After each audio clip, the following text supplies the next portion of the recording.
The company that makes your iPhone was once worth just $3 billion. That same company is now worth over $1 trillion. But here's the plot twist you won't believe. In 1997, Apple was just 90 days from shutting its doors forever. The clock was ticking. The money was running out. And the only thing that saved them? A $150 million lifeline from the last company on Earth you'd expect. Microsoft, their biggest rival. Wait, what? How did the most bitter rivalry in tech end up saving Apple? Let's find out. The crisis deepens. The problems went way deeper than just numbers. Apple was bleeding money on failed projects like nobody's business. Remember the Newton PDA? Apple poured over $100 million into this tablet-like device with handwriting recognition that, well, barely recognized handwriting.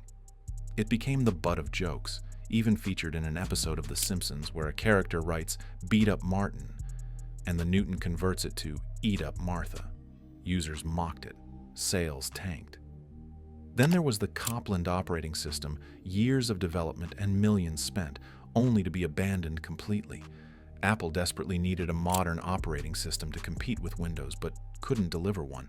Engineers spent years building it, only to see the project scrapped, wasting both time and millions of dollars.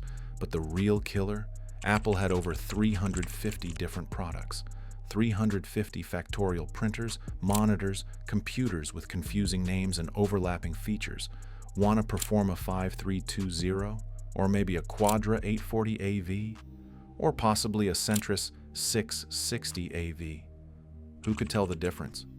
Customers couldn't figure out what to buy, and Apple couldn't explain why they should. The company that once prided itself on simplicity had become a maze of complexity. Leadership was a revolving door. CEOs came and went. Direction changed with the wind. After Scully came Michael Spindler, then Gil Amelio, each with their own vision, each failing to right the ship. And the stock price? It crashed to $3.30. Then came the bomb. Q1 1997, Apple announced a $708 million quarterly loss. Wall Street analysts started writing Apple's obituary. How long until they closed shop became the only question worth asking. Business magazines prepared the death of Apple cover stories. Michael Dell, founder of Dell Computers, was asked what he'd do if he ran Apple. His answer? "I'd shut it down and give the money back to the shareholders." Ouch. What would you do if your company was 90 days from extinction? What desperate move would you make? The competition landscape. While Apple was stumbling, the rest of the tech world was on fire. Microsoft's Windows 95 was a cultural phenomenon. Start button, startup chime, total dominance. Bill Gates, richest man alive. Windows ran on over 90% of PCs, turning Microsoft into a software empire. PC makers like Dell, Compaq, and IBM didn't need to innovate. They just shipped cheaper machines running Windows. Dell's direct-to-consumer model was game-changing. Custom builds, no middleman. Meanwhile, the internet was exploding. Netscape lit the spark, Internet Explorer joined the war, and Amazon was somehow selling books online. Google was on the horizon. Venture capital flooded Silicon Valley. And Apple, fading fast. Market share tanked below 5%. Once a trailblazer, now a punchline. The Macintosh felt ancient. Apple's 1984 spirit had vanished, replaced by boardroom panic. The company was no longer feared, it was pitied. The return of Jobs. In December 1996, Apple made what seemed like a strange move. They bought Next, a computer company Steve Jobs had founded after leaving Apple, for $429 million. But they weren't just buying technology. They were buying back Jobs. He returned first as an advisor, but by July 1997, Jobs had maneuvered his way to interim CEO, or as he called it, ICEO, classic Jobs. His assessment was brutal and honest. In a town hall with employees, Jobs didn't sugarcoat anything. Apple is in trouble. Our products suck. There's no sex in them anymore. Years later, Jobs revealed just how close they came to the edge. Apple was 90 days from going bankrupt. 3 months. That's it. That's how close we came to living in a world without iPhones, iPads, or MacBooks. But Jobs had a plan, and it involved the most unlikely ally imaginable: the unlikely savior. Imagine you're Steve Jobs. Your company is dying. Who's the last person on earth you'd call for help? Bill Gates, your arch rival, the man whose Windows operating system was crushing your company. Yet that's exactly who Jobs reached out to. On August 6, 1997, at Macworld, Boston, Jobs made an announcement that shocked the Apple faithful. On the big screen behind him appeared Bill Gates, looming like a giant. The audience gasped, some booed, others sat in stunned silence. Jobs announced the unthinkable. Microsoft was investing $150 million in Apple stock. But the deal wasn't just about money. Microsoft committed to continuing to develop Microsoft Office for Mac for at least 5 years, cross-licensing patents with Apple, making Internet Explorer the default browser on Macs. Why would Microsoft save Apple? Partly to avoid monopoly concerns from regulators, partly because they made good money on Mac software, but mostly because even Gates knew the tech world needed Apple's innovation. As boos echoed through the audience, Jobs said something profound. We have to let go of this notion that for Apple to win, Microsoft has to lose. We need help from other partners. That line didn't get applause, but it saved Apple. The turnaround strategy. With Microsoft's lifeline secured, Jobs went to work transforming Apple with surgical precision. First, he took an axe to the product line. Those 350-plus products, gone.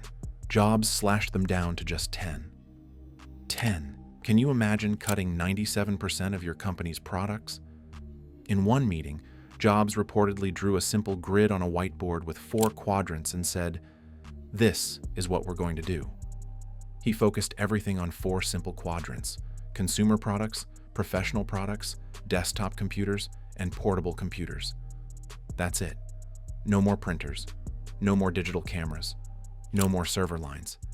If it didn't fit the grid, it was gone. Jobs was ruthless about focus.